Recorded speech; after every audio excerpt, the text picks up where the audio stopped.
Somewhere on the west side of an African lake, a piece of black volcanic glass is being worked into a point. Obsidian. It isn't stone the way flint is stone. It's frozen lava, and when it breaks, the edge it leaves is thinner than anything a surgeon carries. That glass is the whole reason we're here. Not because of what it can cut, because of where it comes from. Around 10,000 years ago, at a place we now call Nataruk, about 30 kilometers west of the present shore of Lake Turkana in northern Kenya, 12 people ended up lying in the shallow edge of a lagoon. Nobody buried them. Nobody laid them out. The water came up over them, and the sediment closed, and they stayed there for 100 centuries. When a Cambridge team excavated them starting in 2012, 10 of those 12 carried marks that looked like violence. Crushed skulls, cuts to the neck, broken hands, and in 2 of them, points still lodged in the body made of obsidian, which does not naturally occur anywhere near Nataruk. In January of 2016, that find was published in Nature and called the earliest scientifically dated evidence of warfare between groups of human beings. Within months, other scientists said in print that the reading was premature, that some of the damage might be dirt, not weapons, that the bodies might not even have died at the same time. They're still arguing. And that argument is the most useful thing about Nataruk, because it is a working lesson in the hardest question in this whole field. Not what happened to a body, whether anybody meant it. Start with the world, because the world is nothing like the one on the map today. Turkana now is one of the hottest, driest inhabited places on Earth. A long jade lake in a desert basin, ringed by lava rock and thorn. 10,000 years ago it was green. The African humid period had pushed the monsoon rains north for thousands of years, and lakes across the Sahara and the Rift filled and stayed full. Lake Turkana was far bigger than it is now. The research team estimates the shoreline sat roughly 30 kilometers beyond where it sits today, which is exactly why a lagoon deposit is sitting out in what's now open dry country. So put someone in it. Call her Ong, a name we're inventing because the people at Nataruk left us no names and never will. Ong is a device. She's a way of holding a real place steady long enough to look at it. Everything about the place is evidence. Everything about her is a guess. Her people are foragers. They fish the lagoon, they hunt the grassland behind it, they gather what the wet season puts within reach. The archaeology around the lake basin in this period shows people making bone harpoons, working pottery in places, catching a lot of fish. This is not a marginal life. A full lake is a rich address. And that matters more than it sounds, because a rich address is a thing worth having, and a thing worth having is a thing other people can want. There's an old story about prehistory that goes like this. War arrives with farming. You can't fight over a granary until somebody builds a granary. Before that, people were too thin on the ground, too mobile, too poor in stuff to bother organizing a raid. It's a tidy story and it has real logic behind it.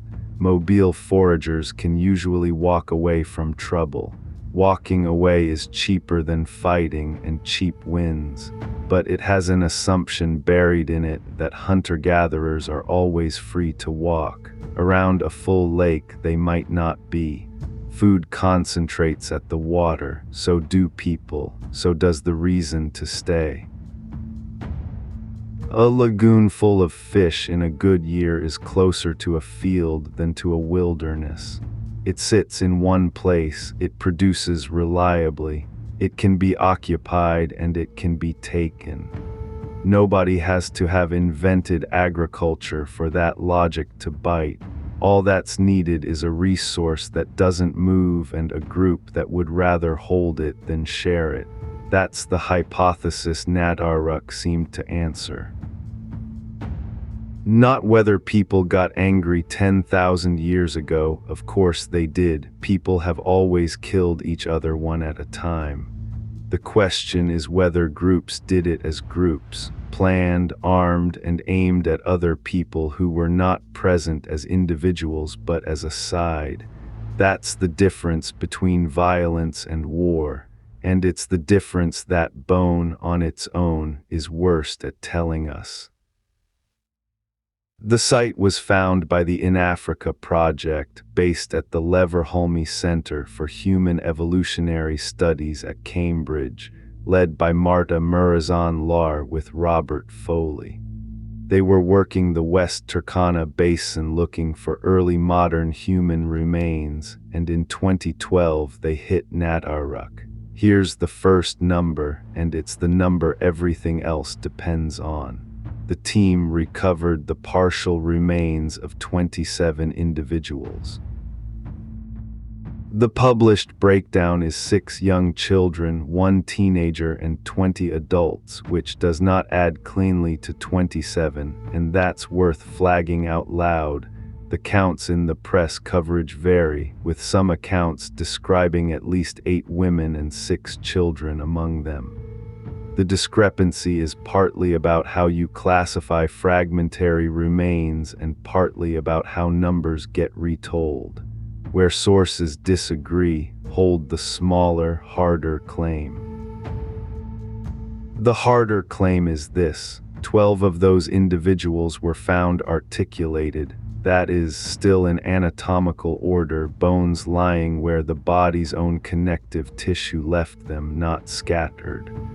Articulation matters enormously. It means the body wasn't moved after decomposition. It means what you're looking at is close to how it lay. Of those 12, 10 showed lesions the team read as violent injury. The catalog as published, 2 projectile points still embedded, 1 in a skull, 1 in the chest cavity. 2 cases of sharp force trauma to the neck, 7 cases of blunt or sharp force to the head, 2 cases of blunt force to the knees, 1 to the ribs, and 2 fractured hands of the kind that in modern forensic work often turn out to be defensive, the injury you get putting an arm up. The team also described 4 individuals whose hand positions suggested the wrists had been bound. One of those 4 was a woman in the late stages of pregnancy, described as more than 6 months along, with no lesions preserved anywhere on the parts of her skeleton that survived. And none of them were buried. That's the second load-bearing observation. No grave cuts, no arrangement, no grave goods. The bodies lay where they fell at the edge of the lagoon and the water took them in.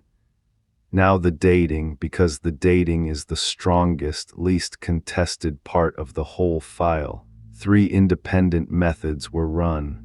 Radiocarbon, done through work at the Australian National University and at Beta Analytic. Optically stimulated luminescence, run at Oxford, which measures how long buried mineral grains have sat in the dark since they last saw sunlight. And uranium series dating, which tracks the radioactive decay clock in the sediments themselves. 3 different physical clocks running on 3 different principles with 3 different sets of ways to be wrong. They converge between roughly 9,500 and 10,500 years ago. That's the early Holocene.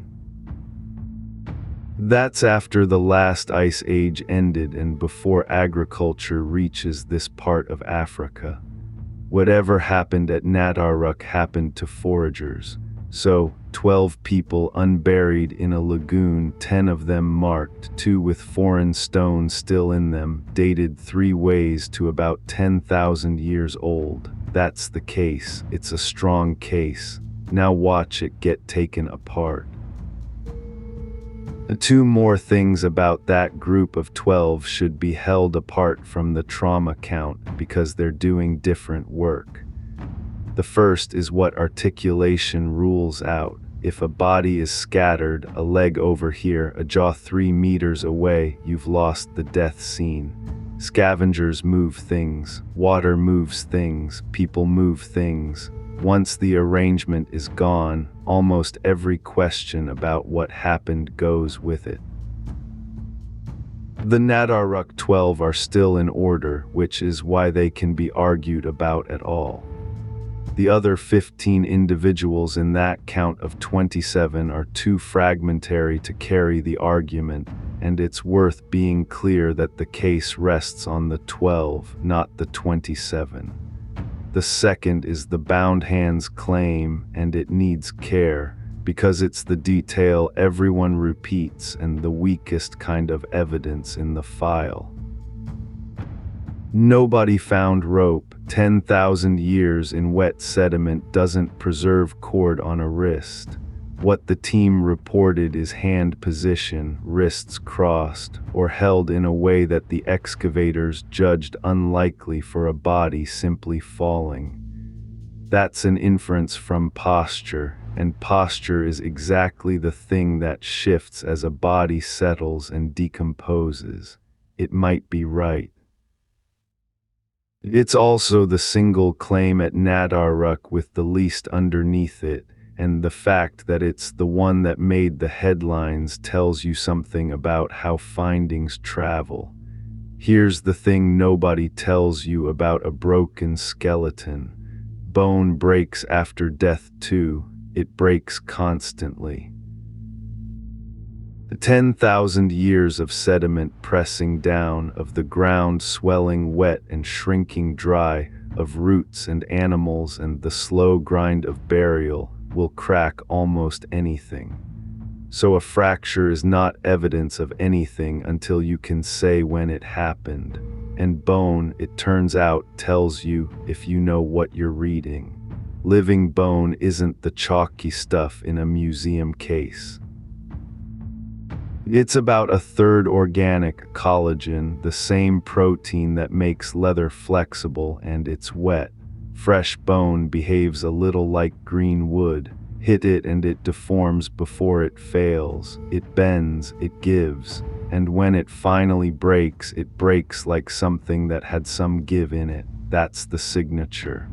Forensic anthropologists call it a perimortem fracture, and it looks specific. The break runs at an angle through the thickness rather than straight across. The edges are smooth, sometimes slightly curved. The fracture surface has the same color and weathering as the outside surface because both were exposed at the same moment. And around a real impact, there's a pattern, fractures radiating outward from a single point like the star in a windshield, sometimes with rings running across them. That's what a blow leaves.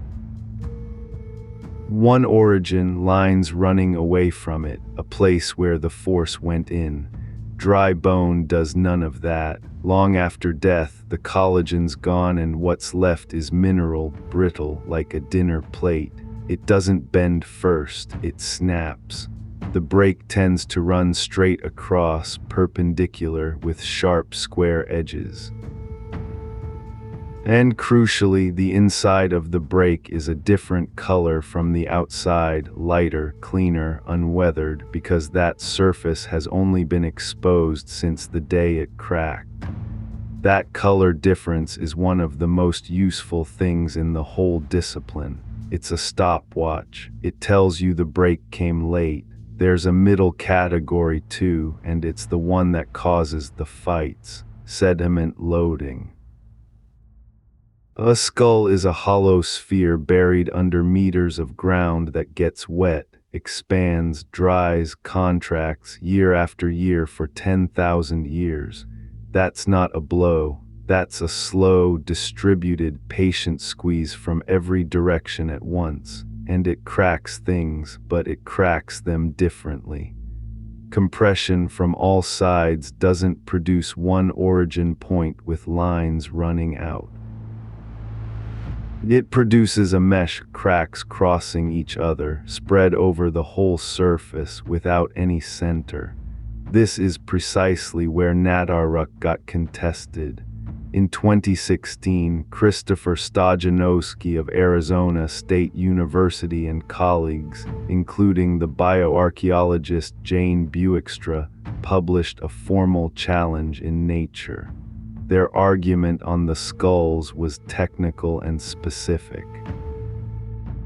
They said that genuine blunt force injury radiates out from an impact point or runs along the skull's known lines of weakness.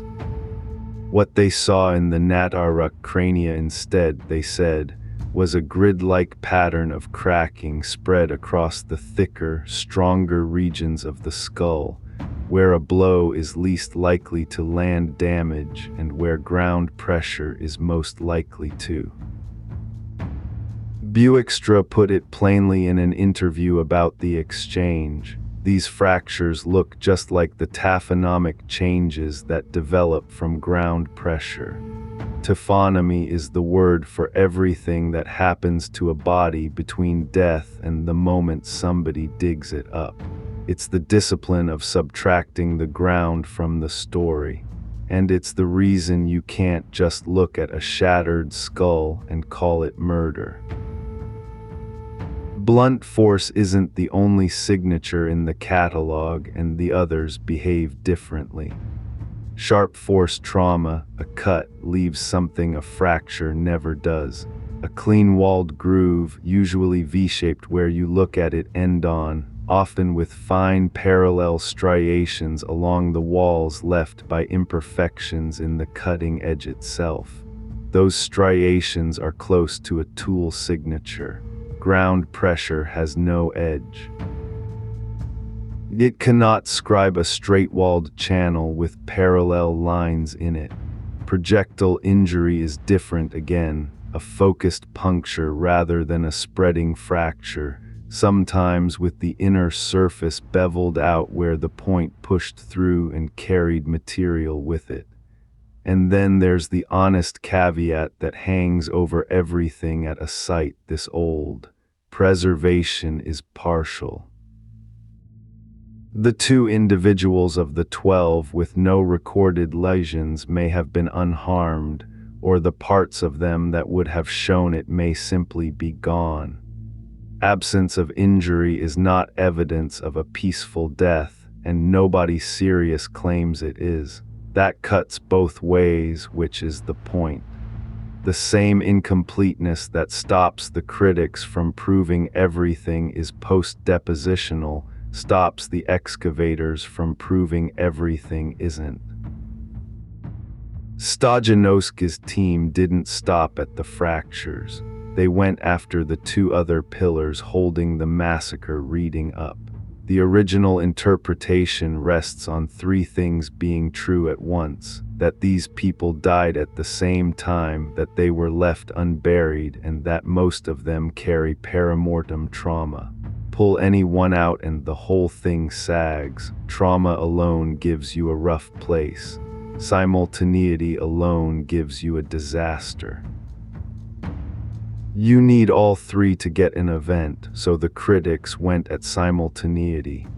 They argued that the dating evidence doesn't actually show one moment, that when you look at the individual determinations, the bodies lying face down come out older than the ones lying on their sides. If body position tracks with age, that's not a massacre, that's a sequence. That's people being placed in different ways at different times, which is what a cemetery looks like when burial customs shift across generations. And they made a site formation argument that's genuinely hard to wave off. Massacre sites, the ones we have documented properly, are messy. Bodies land at every angle, they overlap, they get scavenged and disturbed and mixed together, which archaeologists call commingling. Positions vary wildly because people die running, falling, and huddling. What Stojanowski and colleagues pointed out about Nataruk is that the remains are mostly articulated, spatially organized, not commingled, and show limited variation in body position. Orderly, and orderly is exactly what a killing field is not. Murazan Lar's team replied in the same issue, and they didn't concede. On the skulls, they answered the compression argument directly. At least one cranium shows two distinct impact points, each with fractures radiating out from it. The two centers, not a mesh, that's not what a slow squeeze produces. On the dating, they rejected the claimed correlation between body position and age outright. They argue the pattern the critics see in the numbers isn't there. So on those two fronts, you get a genuine standoff between competent people looking at the same material, which brings us to the one line that doesn't budge, the obsidian. The two projectile points were recovered still inside the bodies, one lodged in a skull, one in the chest. Obsidian is volcanic glass. It forms in specific places from specific eruptions, and it has a chemical fingerprint you can trace back to the flow it came from. And it's rare in the late Stone Age sites of West Turkana. It is not what people around Nataruk were normally working. Think about what an embedded point actually rules out. Sediment doesn't manufacture a projectile point. Ground pressure doesn't shape volcanic glass into a tip and drive it into a chest cavity. Post-depositional damage can crack a skull, break a rib, snap a hand. It cannot insert a foreign object with a manufacturing history. That's why the obsidian is the strongest single line of evidence at Nataruk, and it's why it stays standing even if you grant the critics everything on the fractures. It carries three claims at once. Someone made this, someone brought it from somewhere else, and it ended up inside a person. Manufacture is intent, transport is distance, position is contact. You can argue about the number of victims and about whether it was one day. You can't easily argue that a stranger's weapon walked into a body on its own. There's a test that could close this, and it hasn't been run in public. Obsidian is one of the few materials in archaeology you can trace to a specific origin. Each volcanic flow has its own trace element chemistry, a particular ratio of the minor elements locked in the glass when it cooled. Run a sample through a fluorescence analyzer, and you get a fingerprint you can compare against cataloged sources across the region. It's routine work, it's non-destructive, and in East Africa the source catalogs are decent. What's published about Nataruk is the weaker version of the claim that obsidian is rare in the late Stone Age sites of West Turkana, so a point made of it suggests someone whose home range was elsewhere.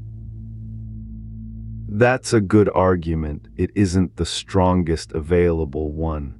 A matched source, this glass came from that volcano, 200 kilometers away in that direction, would turn a suggestion into a distance you could measure on a map. Until that's done, the obsidian says foreign rather than saying from where, which is still more than any fracture at the site can say on its own. So where does that leave it? 10 years on, it isn't settled, and anyone who tells you otherwise is selling something. The excavators hold their reading, the critics hold theirs. No third team has dug the site again to break the tie, and the material is what it is. The honest summary is the boring one. Something violent happened to at least some of these people. The obsidian is very hard to explain any other way, and the scale and the timing are open. One last thing about how this argument was conducted, because it matters. The critique and the reply both ran in nature, in the format the journal calls a brief communication arising. The challenge printed alongside the original author's answer in the same place for the same readers. That's not a scandal. That's the system doing the only thing it can do with a site that can't be excavated twice. Nobody accused anybody of faking anything. Two sets of specialists looked at the same fractures and read them differently, said so in print with their reasoning attached, and left the record open for whoever comes next with a better method. Most of what you'll read about prehistory has one of these behind it, quietly, unmentioned. The confident sentence in the documentary is usually the surviving half of an argument you were never shown. But notice what the argument is actually about, because it isn't really about skulls. The claim was never that a person was killed 10,000 years ago. Nobody doubts that. People have been killing each other for as long as there have been people, and single homicides show up in the record far older than this. The claim was warfare, and warfare is a category, not a wound. Warfare means groups acting as groups. It means planning, coordination, weapons carried some distance for the purpose, and violence directed at people because of which side they're on rather than who they are. None of that is a property of a skeleton. Every part of it lives in the space between the bodies, in the arrangement, the timing, the tools, the geology of the stone, which is why a single site, however dramatic, can only ever get you part way. One event doesn't demonstrate a practice. Even if Nataruk is exactly what the excavators say, one group attacking another at a lagoon, it's one data point. A practice needs a pattern, and a pattern needs sites. There are others in the conversation. The Nile Valley Cemetery at Jebel Sahaba in Sudan, older than Nataruk and reassessed in 2021, has pushed the discussion toward repeated episodes over time rather than a single decisive clash. That's a different picture from a massacre. It might be a truer one. Chronic, low-level, recurring conflict is harder to photograph and much easier to miss. Ong isn't real. We invented her to hold a place still. What's real is the sediment, the 3 clocks, the 12 articulated bodies, and 2 pieces of glass that came from somewhere else. And what's real is the discipline of not going further than that. The excavators may well be right. The critics may well be right about some of the fractures and wrong about the rest. Both of those can be true at once, and the field is comfortable with that in a way the headlines never are. Here's what to take from it. When you see a hole in a skull, the question is not whether it hurt. The question is whether the ground put it there. When you see a fracture, look for one origin and lines running out, and look at the color inside the break. And when you want to know if somebody meant it, look for the thing the ground could not have made. At Nataruk, that's a piece of black volcanic glass that doesn't belong there. Everything else at the site is an argument. That is a fact with a place of origin. Some